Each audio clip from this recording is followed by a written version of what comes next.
Vamos a ver algunos ejercicios del tema 3. Estos pertenecen a una serie de ejercicios resueltos que les voy a mandar junto con el video. Vamos a empezar. Un ingeniero propone una máquina térmica que opera con cierto ciclo, que recibe de un depósito térmico a 1200 Kelvin, 834 kilojoules de calor, y que rechaza al medio ambiente a 25 grados Celsius 275.000 joules en forma de energía calorífica. Hay que determinar el trabajo que produce la máquina, si el ciclo es posible o imposible, justificando la respuesta, y si el ciclo satisface la desigualdad de Clausius, de igual manera justificando la respuesta. En principio, este diagrama nosotros podemos hacerlo identificando los depósitos de temperatura alta, el de baja y propiamente lo que es la máquina, y los flujos de energía. El calor suministrado, que es QdA, va del depósito de temperatura alta a la máquina y es positivo porque estamos hablando desde la máquina, es el calor que se le suministra. QdB es el calor rechazado. Este sale de la máquina y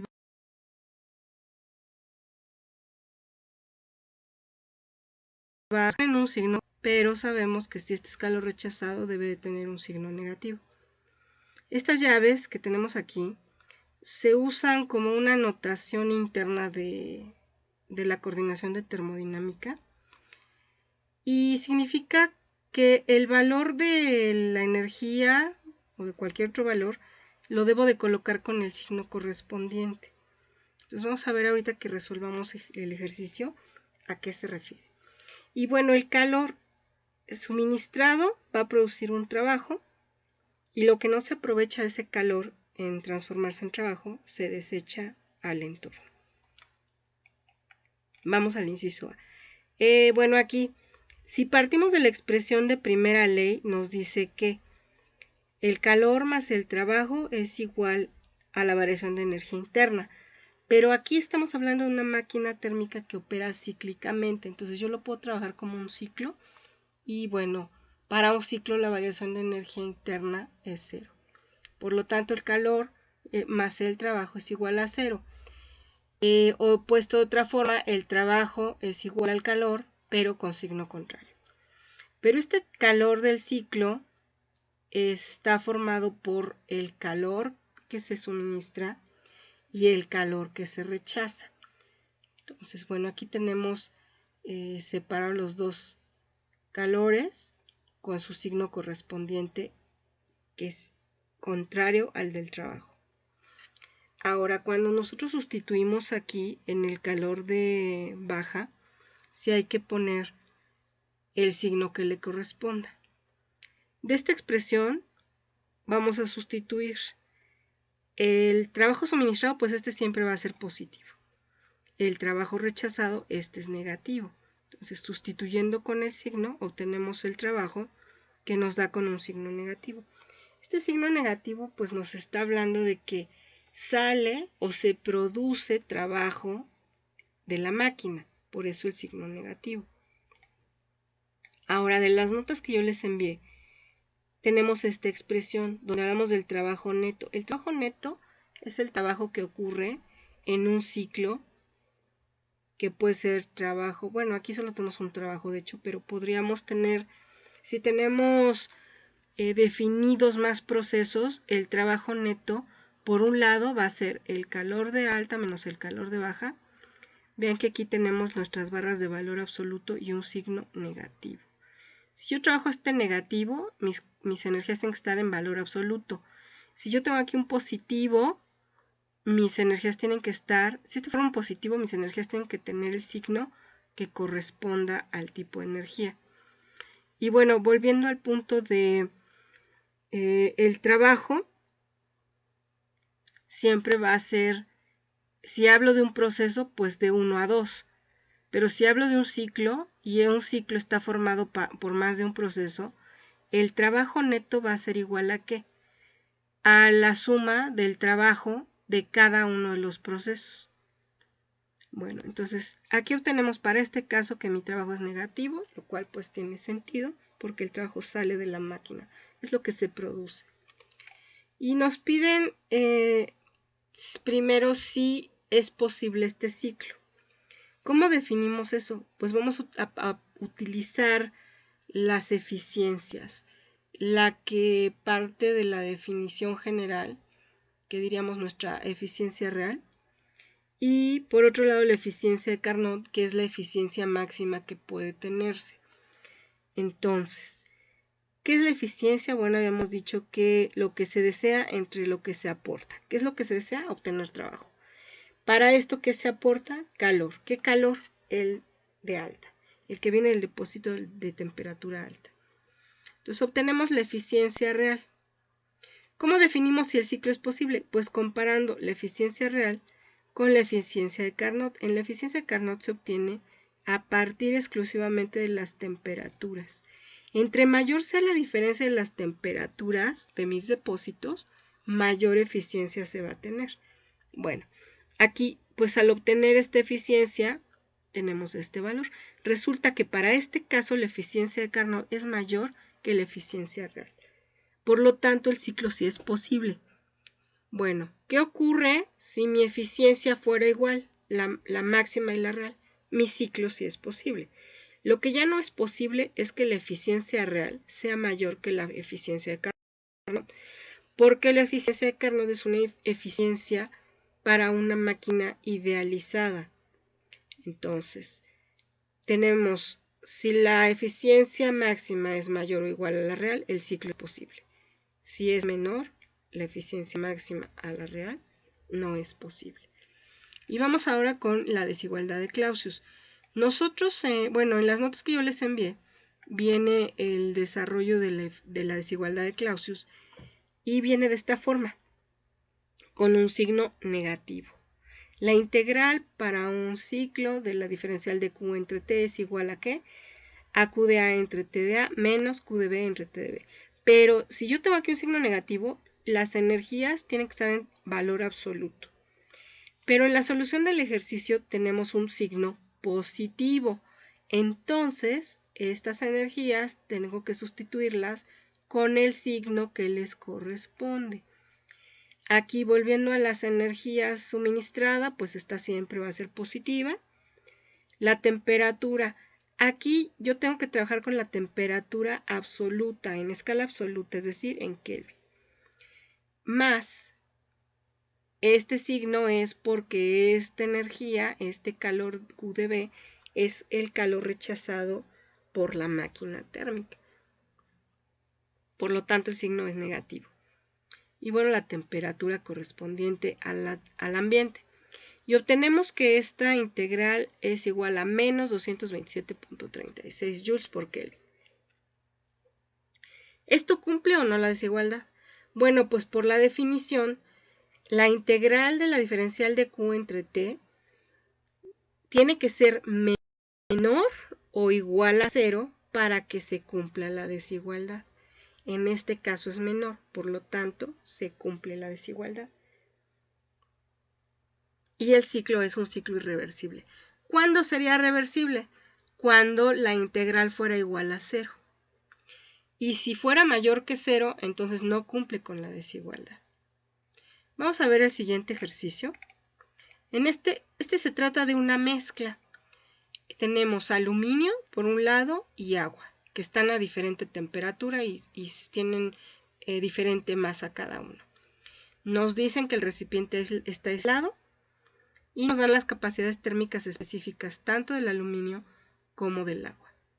Aquí observen que las unidades son joules por gramo Kelvin, por eso el 4.186. Y la temperatura ambiente es de 25 grados Celsius. Hay que determinar la temperatura de equilibrio y si se verifica el principio de incremento de entropía en el proceso.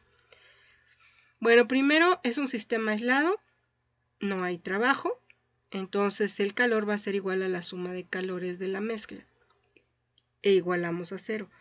Tenemos por un lado el calor correspondiente al aluminio y el calor correspondiente al agua. Aquí solo vamos a tener calor sensible, no hay cambio de fase. Despejamos la temperatura de equilibrio, se sustituyen los datos y se obtiene que la temperatura de equilibrio es igual a 46.89 grados Celsius. Ahora, cuando trabajamos con mezclas, yo puedo trabajar la temperatura en escala Celsius o en escala Kelvin, lo que me sea más conveniente. La verdad es que es mejor en Celsius. Ya que tengo la temperatura, obtengo el equivalente en Kelvin. ¿Por qué? Porque cuando trabajemos con entropía, ecuación de gas ideal y todo lo que corresponda a procesos o ciclos, la temperatura se trabaja en escala absoluta, es decir, en Kelvin. Bueno, para obtener la variación de entropía para este proceso, tenemos por definición nuestra expresión, que la integral de 1 a 2 de la diferencial de Q entre T. Pero resulta que la delta de Q, como estamos hablando de un calor sensible, va a ser igual a ¿qué? A la masa por la capacidad térmica específica por diferencial de T. Y esto lo voy a sustituir en la integral. Se integra la expresión y se tiene que para el calor sensible se calcula la entropía con esta expresión. Hay que utilizarla para obtener tanto la entropía que corresponde al aluminio como la entropía que corresponde al agua. Si ven los resultados para el aluminio nos da negativo y para el agua nos da positivo. Al hacer la suma, considerando el signo de cada entropía, se tiene una entropía de 2.6541 joules por Kelvin. Este valor es mayor que 0. Por lo tanto, cumple con el principio de incremento de entropía. Aquí, cuando hablamos de entropía, siempre se habla de que hay un aumento de entropía. No disminuye, idealmente podría ser 0, pero en la realidad tiene que ser mayor siempre. Entonces aquí se cumple con el principio de incremento de entropía. Vamos a ver otro ejercicio. Tenemos otra vez una máquina térmica, pero ahora se especifica que opera con el ciclo reversible de Carnot. Es decir, que esta es una máquina de Carnot entre los depósitos de temperatura de 800 grados Celsius y 25 grados Celsius. Nos dicen que se utiliza 1.2 mol de aire y que durante la expansión isotérmica a la temperatura superior, el volumen que se alcanza es el doble que el inicial. Y nos dan la presión máxima del ciclo, que es 1.5 por 10 a la 5 pascals. Hay que determinar el calor durante el proceso de la expansión isotérmica, indicar si entra o sale del aire o del sistema, y el trabajo neto que entrega el ciclo. Bueno, para empezar, podemos tener nuestro diagrama donde identificamos los depósitos. Aquí ya se está colocando la temperatura en Kelvin porque es la que vamos a trabajar. Temperatura de alta y temperatura de baja. Y nuestro trabajo que hay que calcularlo. Aquí tenemos pues un proceso isotérmico. Recuerden que aquí estamos hablando ya de una máquina que funciona con el ciclo de Carnot. Entonces aquí tenemos 4 procesos. 2 isotérmicos y 2 adiabáticos.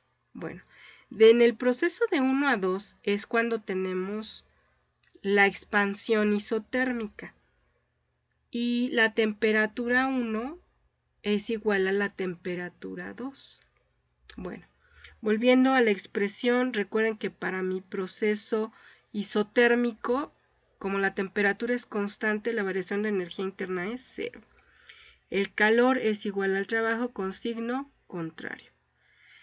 En este recuadro tenemos de cuando observamos, de cuando se dedujeron las expresiones de trabajo bajo la curva. Se obtuvieron estas expresiones. Presión por volumen por el logaritmo de V2 entre V1. Pero la presión por volumen puede ser igual a N por RU por T. Esta es la expresión, una de las formas de la ecuación de gas ideal. Entonces sustituimos en esta expresión el producto presión por volumen y tenemos esta forma. N, que tenemos el dato de mol para este ejercicio, RU, que es la constante universal. La constante universal es la misma para cualquier gas. Y TDA, ¿por qué TDA? Porque estamos hablando que es cuando tenemos la expansión isotérmica y corresponde a la temperatura de alta. Por el logaritmo de V2 entre V1. Sustituimos nuestros valores. Ahora el volumen 2 es igual 2 veces al volumen 1. Esto se reduce. Y tenemos que el trabajo en el proceso de 1 a 2, que es la expansión isotérmica, un trabajo negativo de 7421.25 joules. Y el calor, como es igual pero con signo contrario, nos da positivo. Si es positivo, significa que es el calor suministrado al sistema o a la máquina. Entonces, por lo tanto, el calor entra al sistema. Para el inciso B, hay que calcular el trabajo neto. Nos dijeron que era una máquina de Carnot, entonces yo puedo calcular fácilmente la eficiencia a partir de las temperaturas. Ya que tengo la eficiencia, como lo que me piden es el trabajo neto, recuerden que el trabajo neto es el total del ciclo.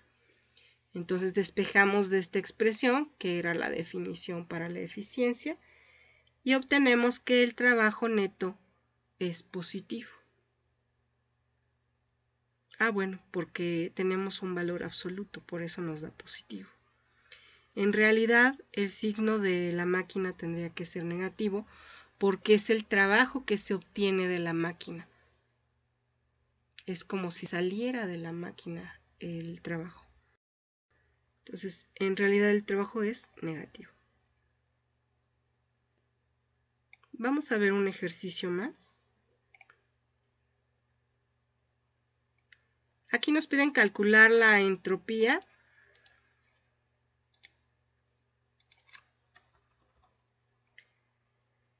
En el plomo, cuando éste se funde, nos dan la presión atmosférica, la entalpia de fusión del plomo, porque va a cambiar de fase, y bueno, nos dan la masa y la temperatura de fusión.